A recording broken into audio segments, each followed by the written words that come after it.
पण आम्ही पण पूर्णपणे एकजुटीतून एकत्र आलो आणि आम्हाला म्हणजे पूर्ण महाराष्ट्र राज्यातून राज्यस्तरीय तालुक्याचं 1 लाखाचं बक्षीस कालीवाडी स्टेडियमला ही सगळी टीम दिसते। ही सगळी टीम तिथं गेली बक्षीस घेतलं। म्हणजे जे आम्हाला बसतीवरचे सुरुवातीला नाव ठेवत होते का हे काय करणार आहे, शेतकरी शेती काय करणार आहे, एकत्र येऊन काय करणार आहे, तर आम्ही जे 1 लाखाचं बक्षीस मिळवलं होतं त्याच्यातून आम्ही दाखवून दिलं का एकी काय आहे आणि गट काय आहे। त्याच्यानंतर मग गावातल्या कार्यकर्त्यांची फोन यायला लागले, त्यांनी पण ठरवलं की यांनी चांगलं काम केलं। म्हणजे जोपर्यंत आपण काही करत नाही तोपर्यंत आपल्याला कोणी विचारत नाही। त्यांनी आमचा पण सत्कार केला, महिला आम्हाला साथ देतात म्हणून त्यांचा पण सत्कार केला। आमच्या प्रत्येक महिन्यातून 3 मीटिंग होतात। 1 तारखेला म्हणजे काल 1 तारीख होती, पुरुषांची 1 तारखेला मीटिंग असते, संध्याकाळी इथंच बसतोय। 3 तारखेला पण महिलांची मीटिंग असते आणि 15 तारखेला महिला आणि पुरुषांनी एकत्र येतोय, मीटिंग असते, सगळ्यांची चर्चा होते। जे काही आम्ही 1 लाख मिळवले होते सगळ्यांनी निर्णय घेतला की काय करायचं, तर मग प्रत्येकाचं वेगवेगळं आलं होतं। कोणी म्हटलं टोकन यंत्र घेऊन किंवा म्हणजे असे वेगवेगळे विचार आले। परंतु त्याच कालावधीमध्ये कृषी विभागाकडून शेडनेट हाऊसच्या कामाच्या संदर्भात कळालं। परंतु आम्हाला इथं त्यावेळेस असा प्रॉब्लेम आला की आमच्या जमीन पोट खराबामध्ये येत होता। भोगोटा वर्ग 2 फॉरेस्टच्या वनपट्टा आम्हाला मिळालेला आहे। तर शेडनेट उभारण्यासाठी म्हणजे जे काही कृषी विभाग आहे त्यांनी पण अडचण आणली। मंडळाधिकारी ते म्हटले तुमचे होणार नाही, असा प्रॉब्लेम आहे।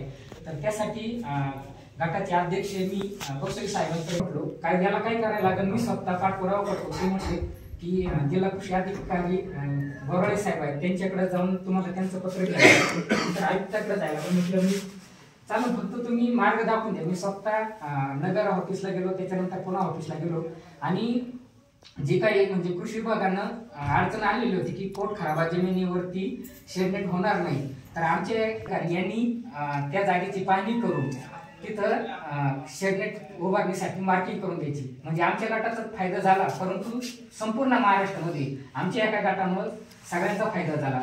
आणि हे सगळे शेडनेट उभारण्यासाठी पूर्ण गटाने म्हणजे एकत्र येऊन एकत्र आले, सगळ्यांनी निर्णय घेतला।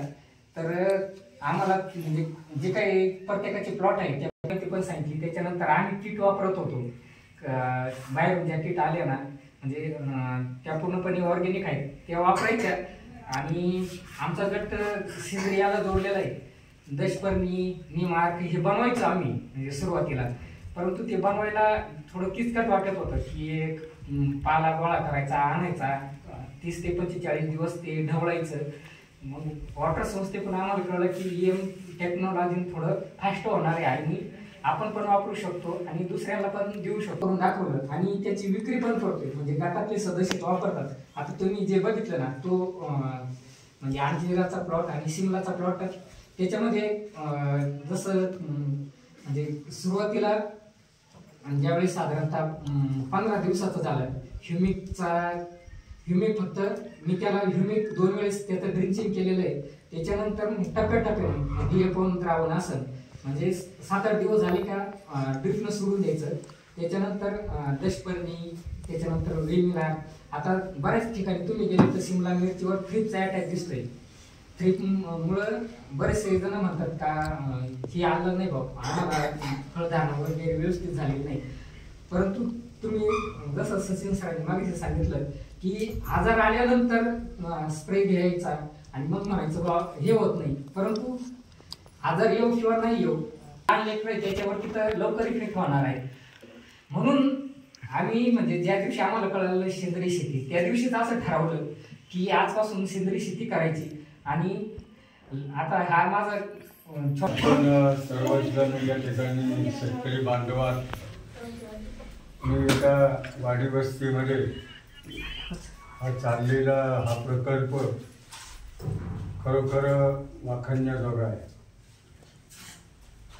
म्हणतात ना शिक्षण हा मनुष्याचा पुढं ज्ञानदानाचं काम केलं नाही, परंतु एका आदिवासी वस्तीला पुढं नेण्याचं काम खऱ्या अर्थानं त्यांनी केलं।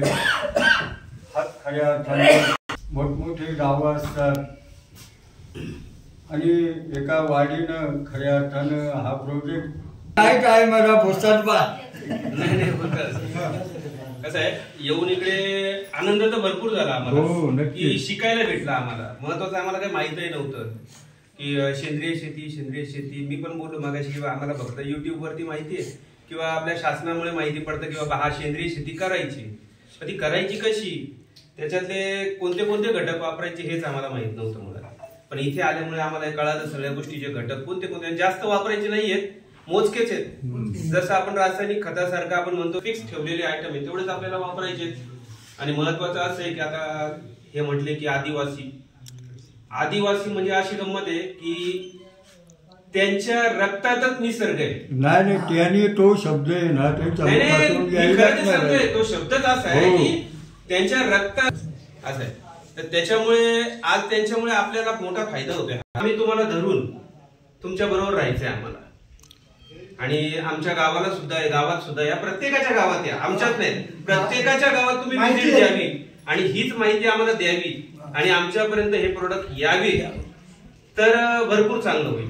याने काय होईल की सेंद्रिय शेती ही नाही तर अजिबात कळणार नाही कोणाला की सेंद्रिय. प्रत्येक गावात आपली सुद्धा शाखा ही असलीच पाहिजे. आदिवासी एकता शेतकरी संघटना ही असलीच पाहिजे. त्याच नावाने तुमच्या औषधाचे प्रोडक्ट सुद्धा